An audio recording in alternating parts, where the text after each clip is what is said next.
We've been talking about the news coming out of Lucasfilm for the past few days after this kind of shock announcement that while we still have like 10 random movies that may never get made from Disney Star Wars, we may as well announce another 3. Simon Kinberg, setting an agreement with Disney to write and produce a trilogy. Yet another Disney Star Wars trilogy gets announced, this time in partnership with Kathleen Kennedy. And over the past couple days, there's been different reports out there about this or about that, who's going to be involved, what's going to happen. Well, Hollywood Reporter has this big piece out there, and it actually details a lot of some sources from close to Lucasfilm that talk about how chaotic it is and that no one has any idea what's going on at Lucasfilm. Star Wars movies race for Rey and the future of the franchise on the big screen. The scavenger turned Jedi played by Daisy Ridley in the last 3 episode movies is key to the space opera's next turn. If Rey is the key, you are already in a whole world of hurt. Yep. And as described by some people at Lucasfilm, they view Rey as their only bankable character that they have going forward. That's what this gets into here. Bad situation to be in right there. It really is. And some of this, right, is setting the stage, talking about Rise of Skywalker, how critical failure made $1 billion, but still, blah, blah, blah, all this bullshit. But Rey, the scavenger turned Jedi played by Daisy Ridley in the last 3 episode movies, is key to the franchise's next turn. That potentially puts Kinberg's trilogy story development, as early in its conceptual stage as it may be, on a collision course with the Rey standalone movie that is actively in the works with director Sharmeen Obaid-Chinoy. We know about the disastrous launch and announcement that entire thing was. Perhaps that's why Lucasfilm was receptive to Kinberg's multi-story pitch. Anything to move Rey forward, but it does engender rumors in the Star Wars underground of filmmakers jostling for characters. Ridley, for her part, and this is where I think I noticed the way she said this. I'm like, that seems very strange that she would put it this way. When Daisy Ridley was quoted as saying, I feel like the new one or new ones will be so interesting. That was before Stephen Knight left the project. So I think this was in the works for probably a couple weeks before this came out. While insiders dispute the notion that there's a battle for Rey, there definitely is internal deliberation within Lucasfilm as to what to do with the heir to Skywalker next.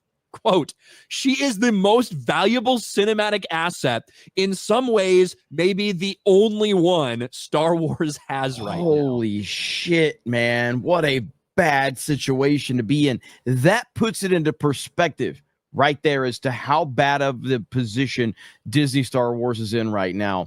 You came out, and if you remember, forget what your opinions of The Force Awakens are now. Like, before it came out, they were hyping up Captain Phasma. They were hyping up Rey. They were hyping up Poe and Finn and all this shit. Kylo Ren. And they had legitimate hype even before the movie came out. There was interest in these characters. And the movie comes out, and there was still some interest for sure. But, look at where we are now. Captain Phasma was a complete and total, one of the most wasted things we've ever seen. Irrelevant as fuck. I don't know if their whole mindset was to make that the new Boba Fett and create mystery. I don't know if that was the case. I guess that's what they were trying to do. No, there was no substance to Force Awakens at all in any way, shape, or form. None of these characters had any depth. It was built on a fucking house of cards. Captain Phasma was created because they were like, how cool would it be to have, look at how cool this armor looks. People would love to buy this. And then let's put a woman in it. Let's put a woman in it. Let's get Gwendolyn Christie from Game of Thrones. And there was a lot of discussion around that. A Game of Thrones actress is in there. It's none of the now moving forward to where we are. They're stuck with saying Rey is their most profitable, bankable character. Holy shit. What a horrible position to be in. Rey is not a profitable or bankable character. No one cares about Rey. Nobody. But it's still that can be true, and it also can be true that she might be the most bankable for them. Yeah. Right? That's and true. of the list of people they have, because they've killed off everyone else, that it might be her. Legitimately might be her, despite it not being a good news or a good thing for the franchise. They talk about how everybody else has been killed off already. Star Wars movie development has been under scrutiny For several years with Lucasfilm head Kathleen Kennedy taking fire for not developing meaningful characters beyond those first created by Lucas. And then I skipped this part. According to sources, Rey is set to play a role in several movies that are being developed, although which ones remain unclear. Rey, created in the post-Lucas era, is arguably the only entity with currency on the big screen now. The closet is a little bare, says another source. While Kinberg hiring lays bare the development of movies in the company remains its own unique ecosystem in Hollywood. There are numerous Star Wars movies being developed that overlap characters or timelines. They are not related, but whatever one were to come out first could, in a domino effect, then impact the ones after it. Some Lucasfilm directors are aware of what others are doing, while others are not. For instance, Taika Waititi's working on a Star Wars movie. Sean Levy has a feature project. Donald Glover's Lando movie and a Rogue Squadron project is also still development as a feature. It's a different way of development, says another insider familiar with the company's way of working. There's so much parallel work going on. Jesus. No, it's almost like, 2014, you made this big announcement. We're fucking getting rid of the expanded universe. We have a story group that's going to oversee everything and make sure that everything stays in line. These people aren't talking to each other. This company is being run in an insane way. And no longer can anyone pretend like Dave Filoni, who is like executive, like, what is it? Like director of creative content or whatever at Lucasfilm. Mm-hmm. He oversees everything. Dave Filoni is involved with all these things, not just on the TV side, in the movies as well. This is all happening under Kathleen Kennedy's poor leadership. It is a nightmare. Do you know who Dave Filoni reminds me of? Sean Hannity. Literally will do whatever the person that's in charge of the company or the party wants. He'll just say and do whatever. He has no, so when George was there, he was George's guy. Kathleen Kennedy, he'll do whatever Kathleen Kennedy wants. He'll do whatever the boss wants. He has no, opinion of his own, no belief of his own, no foundation of his own. He's a chameleon to whatever the person in charge of him wants. No, I think Dave Filoni's doing what he wants. That's what I think. Fuck that. And fuck I think that's a weird thing to say. He will 100% cut to whatever the person in charge wants. I think that Dave Filoni is doing what he wants, just like what he did with Ahsoka, what he wanted to, not what George wanted her to. Not because Kathleen told him to do that. It's what he wanted to do. It's always what he wants to do. That's not true. He didn't even create Ahsoka. George did. Well, I'm telling you, yes, but George wanted her to die, right? Right. And Dave never wanted that to happen. Dave never ever wanted that to happen. And I don't think that. I think that Kathleen Kennedy came in and gave these orders to him to make her a big part of Rebels, whatever. No, that's Dave Filoni, bro. But you're telling me if George Lucas really wanted her to die, then she wouldn't have died. Truly, you're telling me if he felt that strongly, he wouldn't have let Dave override him. We're talking about George Lucas here. Yes, I'm not saying that Dave Filoni could have done it with George there, but I'm saying that's what he wanted to do. So the idea that all of Dave Filoni's decisions are just because Kathleen Kennedy wants some of these things, that is obfuscating all the blame from Dave Filoni that he fucking I think you're giving him too much credit. Every decision that Dave Filoni has made in Ahsoka and things like that, it's him, man. And if that's not crystal clear, then I don't know what to tell you. That's just another way of passing the buck and pretending like Dave Filoni has no ownership or responsibility in the current state of Star Wars. I don't think he does. I think that he's just a cuck. I just think he'll do whatever he's told. Okay, let's move on. And I do dismiss the argument. I dismiss the argument. It's well known in the prequels that George Lucas, no one would tell George anything other than yes sir, no sir. George did whatever he wants. So the argument that Dave Filoni shouted down George Lucas over the Ahsoka thing is nonsense. Well, if George wanted something done, George would have done it. I'm not saying that Dave Filoni changed something in what we saw to but this, you have lived, you have stood on this argument that George wanted Ahsoka dead. If George wanted her dead, she'd be dead. Bottom line. They didn't get that far in the storytelling. Nobody told George what to do. Nobody. They didn't get that far in the storytelling before they sold to Disney. So but the point being is I don't know what you're talking about. But the point being is if he wanted her dead, she'd be dead. That's the bottom line. If George Lucas wanted her dead, she would be dead. they didn't get to this part of the story before this happened. I don't understand It's what, just like what that even means. You talk about me switching blame from Filoni. You've switched blame by acting like George Lucas is not responsible for the Clone Wars, because he is. Oh, George Lucas is, and then why do you shift it to Dave? Then why are you shifting it to Dave? Ever made has been regarding the Clone Wars, whether that's the creation of Ahsoka in general, bringing Darth Maul back to life, and I've said that multiple times, even recently in a video talking about Star Wars. So then why do you always say Dave Filoni is responsible for the Clone Wars and not George Lucas? Because it was George Lucas's vision. It was George Lucas in charge of all of that, not Dave fucking Filoni. It was George. Dave Filoni was very impactful in what they did, especially in the later seasons of Clone Wars. And not to say that George was absent. George was not absent. He was reviewing every fucking thing. They walk it by him and he'd say, hey, maybe change that, maybe that, change that, and go. So then why do you shift it to Dave, but you don't want to shift it to Kathleen? You think I'm taking everything away from Kathleen Kennedy as if I think that Kathleen Kennedy is some great leader, just Dave Filoni? No, the idea that people keep coming back to this shit, that, oh, Dave Filoni doesn't want to force this shit in there. Dave Filoni's not trying to do this. I said he's a cuck and he'll do whatever. He's not a woke piece of shit. It's just because he wants to please Kathleen Kennedy is bullshit. It's letting Dave Filoni off the hook. It's letting this smug piece of garbage who stood up there at that feminist fucking conference and shit all over Star Wars fans, shit all over people like you, people like me, people in this chat. You think that that's just because of Kathleen Kennedy made him say that, and that is letting him off the hook. So he gets all the blame for the Clone Wars, and George doesn't. But he also gets all the credit for Disney Star Wars and Kathleen Kennedy. History. So stop trying to revert it back fits your narrative. It fits your narrative. We're not having a black and white argument. It fits your narrative. You keep saying that Dave Filoni's Clone Wars. You never say George Lucas's Clone Wars. You say Dave Filoni's Clone Wars. Because it's a narrative you're building. Clone Wars when I'm talking about Dave Filoni. Right, but it's never George Lucas's Clone Wars. He had nothing to do with it, apparently, when it's the time to shit on it. A ton of blame and criticism on George Lucas for his decision. If you know anything about George Lucas, he had ultimate control of everything that happened in Star Wars. Do I have to say this before you fucking realize it? I think that you have a very skewed vision of Dave, and when it fits your narrative, you blame him, and when it doesn't, you blame someone else.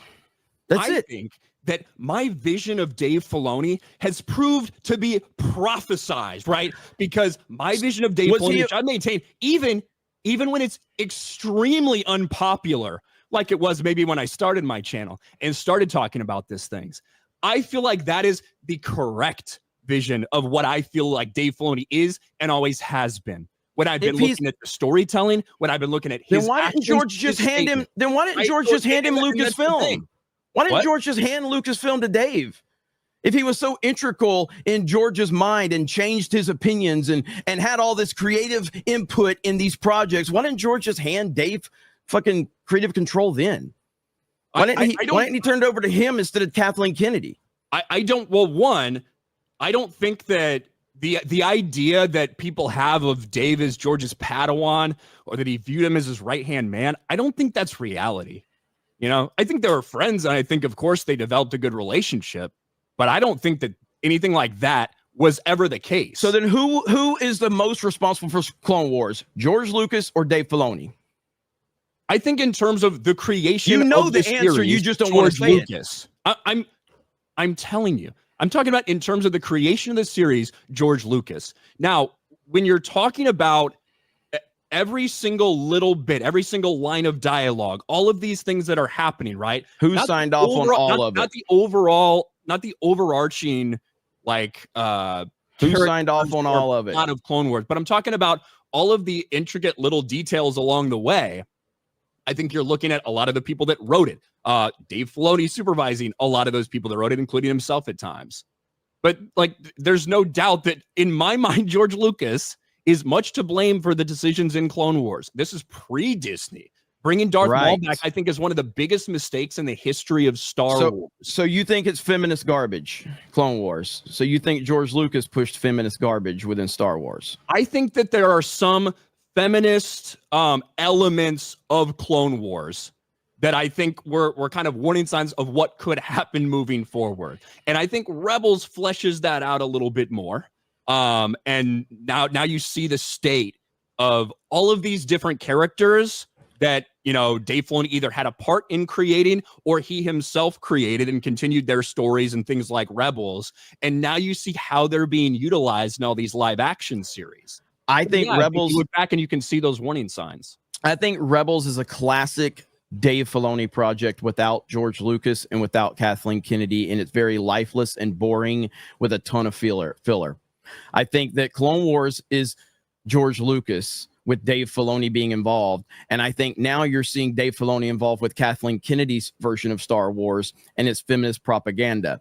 I think the Clone War or Rebels is a perfect view of what Dave Filoni Star Wars is without any oversight, and it's boring.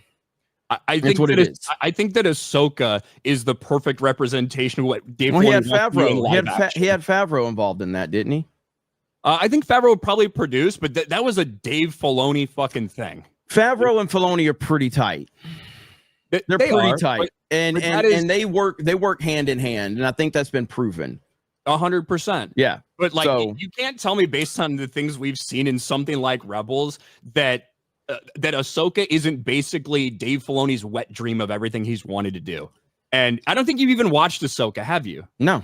Okay, so that's what I mean. Yeah. So how are you putting this out there? That's your fucking opinion about this thing. You haven't even watched it. Because I don't think it's worth watching. I have no interest in watching what they're doing because I hate what they're doing. Okay, all right.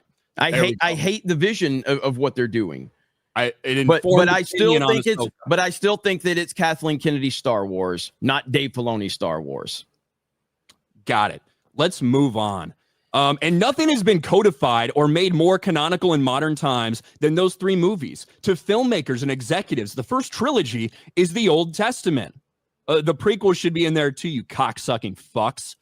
You're being asked to create the New Testament as one source who's worked on previous movies, and no one can agree on anything. And there's a lot of second guessing about meanings. Again, no one is guiding things, right? The story group is not doing what they're supposed to be doing. There is no leadership. Weird. There's no leadership at Lucasfilm with Kathleen Kennedy.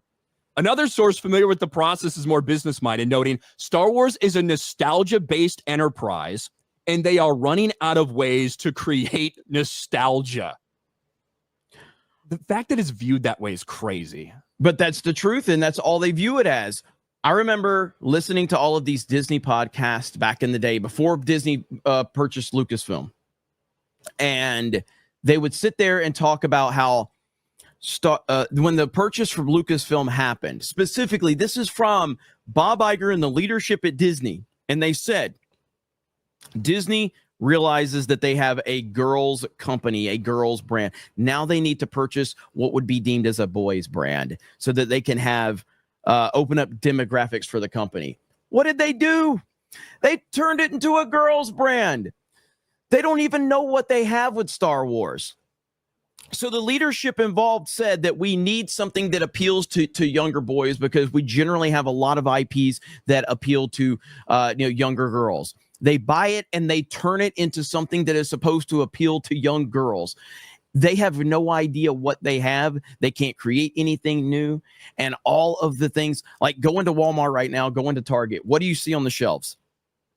You see classic Star Wars characters. Yeah, there's nothing, at least nothing that we can tell, nothing of note. There's no Mays or Oshas or Acolyte characters or Disney trilogy characters. It's the only things people are buying are just maybe a random lightsaber or whatever, but it's all focused on Darth Vader, Luke Skywalker, shit like that. And that's a big, as someone that like went to the like Force Friday before The Force Awakens came out, when they dropped all those fucking toys.